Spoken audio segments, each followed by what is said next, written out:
అదే RTV app వార్తల్ని క్షణాల్లో చదివే అవకాశం ఉంటుంది. ఒక న్యూస్ పేపర్, ఒక టెలివిజన్ ఛానల్ మీ చేతుల్లో ఎప్పుడూ ఉంటాయి.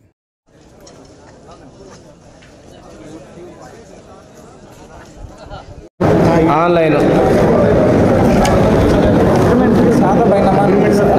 అవి మనకు ఆన్లైన్ మీద ఇవ్వలేదు సార్, ఇస్తామని చెప్పారు సార్. రెవెన్యూ సెక్రటరీ సార్ కూడా చెప్పాము సార్, ఎనేబుల్ చేస్తాం. అది ఎనేబుల్ చేస్తే సార్ మనం అప్లై చేసుకోవచ్చుగా, తీసుకోదా టేకప్ చేయదా? అది అంటే అగ్రిమెంట్ నువ్వు భూమి మొత్తానికి దాంట్లో మునుపు అర్జీలో ఇచ్చా డాక్యుమెంట్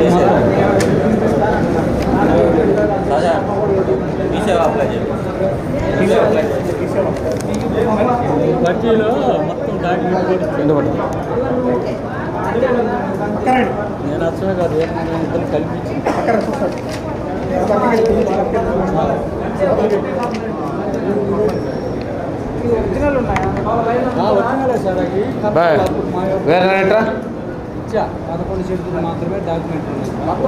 మేజర్ పరిష్కారంగా రెవెన్యూ ఇష్యూస్ మీద దృష్టి పెడతాం.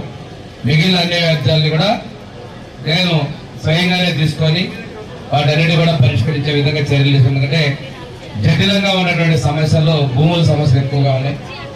వాటి కోసం ఇవాళ మరిపూడి మండలం, అదేవిధంగా సోమవారం రోజు పొంగలూరు మండలం, తర్వాత మిగిలిన మండలాలు కూడా ప్లాన్ చేసుకునేటువంటి ఆలోచనలో ఈ కార్యక్రమం తీసుకున్నాను.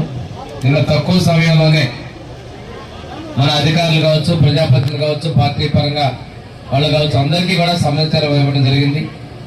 ఈరోజు ఎంతసేపు అయినప్పటికీ కూడాను ఆఖరి అర్జీ కూడా తీసుకోవడం, పరిష్కారం ఇవ్వగలిగితే పరిష్కరించేంత వరకు కూడా సమయాన్ని కేటాయించి అది పూర్తి చేసే విధంగా చర్యలు తీసుకుంటా తెలియజేసుకుంటూ, ప్రభుత్వం ప్రజా సమస్యల పరిష్కారంలో ముందుంది. ముఖ్యమంత్రి గారు కూడా ప్రతి 15 రోజులకు ఒకసారి అర్జీల పరిష్కారం ఏ విధంగా జరుగుతుందని చెప్పేసి సమీక్ష కూడా చేస్తా ఉన్నారు.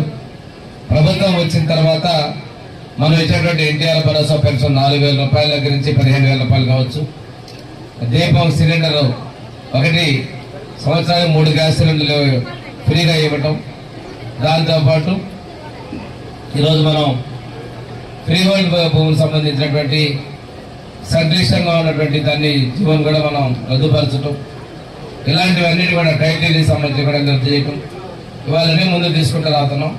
చెప్పిన పరంగా సంక్షేమాన్ని పూర్తి స్థాయిలో అందించడానికి సిద్ధంగా మన ప్రభుత్వం ఉంది.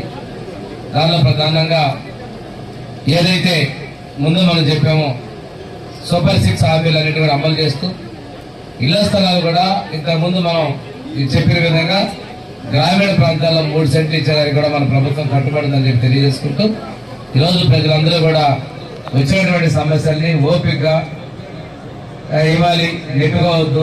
పోలీసులు కూడా ఈ విధంలో క్రమశిక్షణగా పంపించాలి, చొరవ తీసుకోండి. కానీ బయట కూడా ఎండలు ఎక్కువగా ఉన్నాయి, తగినంత మంచినీళ్లు ఇవి కూడా కల్పించాలని చెప్పేసి మీ అందరూ కూడా నేను విజ్ఞప్తి చేస్తూ మనం ఫిర్యాదులు తీసుకోండి. మరిన్ని వీడియోస్ కోసం ఛానల్ ని సబ్స్క్రైబ్ చేయండి. లేటెస్ట్ అప్డేట్స్ కోసం వాట్సాప్ ఛానల్ ని ఫాలో అవ్వండి. అండ్ లింక్ డిస్క్రిప్షన్ లో ఉంది.